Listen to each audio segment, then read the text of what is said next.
Hello प्यारे बच्चों, कैसे हो? उम्मीद करती हूँ आप सभी अच्छे और अपनी पढ़ाई भी अच्छे से कर रहे हैं। आज मैं आपको करा रही हूँ आपकी वर्कशीट नंबर 108A। ठीक है, 8A है यानी कि इसकी 8B भी पार्ट है। तो ये वर्कशीट आपकी है, आपकी हिंदी की वर्कशीट जो कि रिमझिम पाठ्य पुस्तक से ली गई है। और इसका जो पार्ट है वो है जब मुझको सांप ने काटा। जैसे कि आपने देखा था कि बच्चे को बर ने काट लिया था, पर उसके नाना नानी को लगा कि उसे सांप ने काटा है, और वो उसे एक झाड़ फूँक करने वाले के पास ले गए और उस झाड़ फूँक करने वाले ने उन्हें सिर्फ पागल बनाया और कुछ नहीं किया, है ना। तो उसी के बारे में ये वर्कशीट है और उसमें कुछ आज हम रोचक तथ्य सीखेंगे।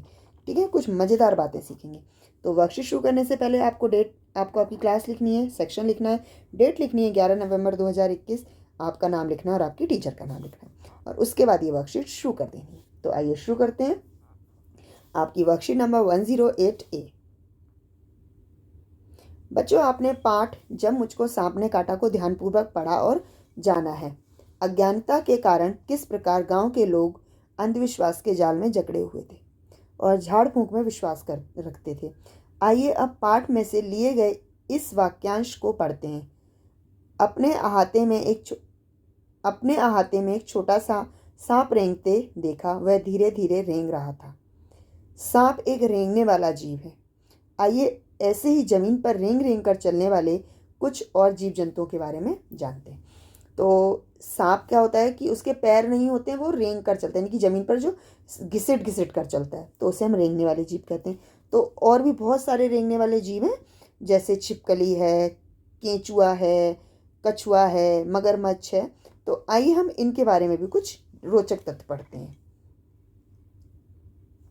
ठीक है, आइए बच्चों रेंगने वाले जीवों से जुड़े कुछ मज़ेदार जानकारियां प्राप्त करते हैं। जैसे रेंगने वाले जीवों से जुड़े कुछ नए तत्व। पहला है सांप। सांप के कान नहीं होते, वह बीन की धुन पर सुनकर नहीं नाचता, अपितु वह बीन बजाने वाले सपेरे से डरकर अपना फन फैलाता है और हमें लगता है कि वह झूम रहा है। सांप के कान नहीं होते, ये बहुत बहुत कम लोग जानते हैं कि सांप के कान नहीं होते। और सांप को दूध भी नहीं पिलाना चाहिए। जब हम सांप को दूध पिलाते हैं तो दूध उसके गले में फंस जाता है और वो इस तरीके से फंस जाता है कि उससे सांप की मृत्यु भी हो सकती है। ठीक है, ये चीज़।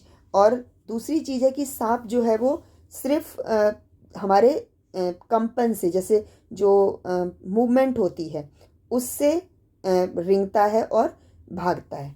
हम बीन बजाते हैं, बीन बजाने से सांप नहीं भागता है और ना ही सांप नाचता है। सांप जो उसे कंपन महसूस होती है अपनी त्वचा से, उससे भागता है।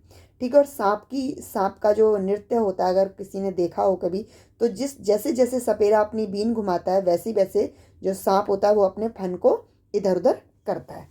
तो वो सुनता नहीं है बीन को, वो सिर्फ और सिर्फ जो बीन की मूवमेंट होती है, बीन की जो क्रिया होती है उसके अनुसार ही मूव करता है। और तीसरा फैक्ट जो सांप के बारे में कि दुनिया में सारे सांप जहरीले नहीं हैं, सिर्फ 4 प्रकार के सांप हैं जो कि जहरीले हैं। तो आप मुझे उन 4 प्रकार के सांपों के नाम बताएंगे जो कि जहरीले हैं। और इसकी हेल्प के लिए आप अपनी ईवीएस की बुक ले सकते हैं, और इस बुक में भी आपको मिल जाएगा, बहुत अच्छे से समझाया गया है कि कौन कौन से सांप जहरीले होते हैं। ठीक है, तो दूसरा है गिरगिट अपनी दोनों आँखों को एक ही समय में अलग अलग दिशाओं में घुमा सकता है। ये जो क्वालिटी है ये सिर्फ गिरगिट में ही है। ठीक है, कि वो अपनी दोनों आँखों से देख सकता है, वो भी अलग अलग दिशा में। मनुष्य ऐसा नहीं कर सकता है। मनुष्य कुछ रेंज तक दोनों आँखों से देख सकता है, पर ज़्यादा नहीं। दोनों आँखों से अलग अलग दिशा में, यानी कि गिरगिट अपनी राइट आई से अलग देख सकता है और लेफ्ट आई से अलग देख सकता है। ये क्वालिटी सिर्फ गिरगिट में है। मगरमच्छ अपनी जीभ ना तो हिला सकता है और ना ही मुंह के बाहर निकाल सकता है। मगरमच्छ की जीभ जो होती है वो बहुत भारी होती है। भारी होने के कारण ना तो वो उसे हिला सकता है और ना ही अपने मुंह के बाहर निकाल सकता है। ठीक है, कुछ कछुए 150 साल या उससे ज़्यादा समय तक भी जीवित रह सकते हैं। बिल्कुल, कछुओं की जो ज़िंदगी होती है वो बहुत लंबी होती है। अभी रिसेंटली 3-4 साल पहले आपने देखा होगा कि एक 100 साल से बड़ा उम्र का एक कछुआ मिला था समुद्र में।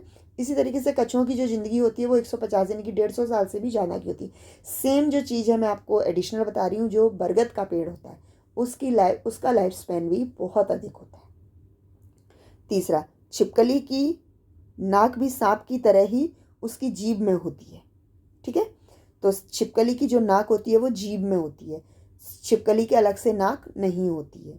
ठीक है, तो ये है कुछ रोचक जानकारी। तो आगे हम इससे जुड़े हुए कुछ प्रश्न हल करते हैं। ठीक है,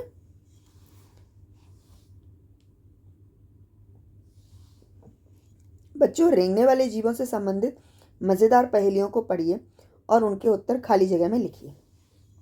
ठीक है, अब उत्तर लिखेंगे हम इनको खाली जगह में। जैसे छिपकर दीवार पर मैं रहती हूँ, कली खुद को कहती हूँ। तो ये कौन है? इसका तो नाम इसी पहेली में छिपा हुआ है, छिपकली। जस्ट वेट, कलर चेंज करूँ मैं ताकि आपको विजिबल हो। छिपकली। दूसरा, रंग बदलना मेरा काम, झटपट बताओ मेरा नाम। ये होता है गिरगिट। गिरगिट ही रंग बदलता है, और गिरगिट जिस तरीके का होता है, जिस तरीके के रंग में जाता है, यानी कि जिस रंग के साथ वो कांटेक्ट में आता है उसी का रंग ग्रहण कर लेता है। तो हम ये कह सकते हैं कि जो गिरगिट का एक्चुअल कलर है वो आइडेंटिफाई करना कठिन होता है। मुहावरा है मेरे आंसुओं पर, नाम बताओ ना करो अगर मगर। तो आपने सुना होगा मगरमच्छ जैसे आंसू, तो ये है मगरमच्छ। ठीक है, अगला प्रश्न है प्रश्न नंबर 3। यहाँ पर दिया है, पाठ के अनुसार कहानी में लड़के को किस जीव ने काटा था? लड़के को बर ने काटा था।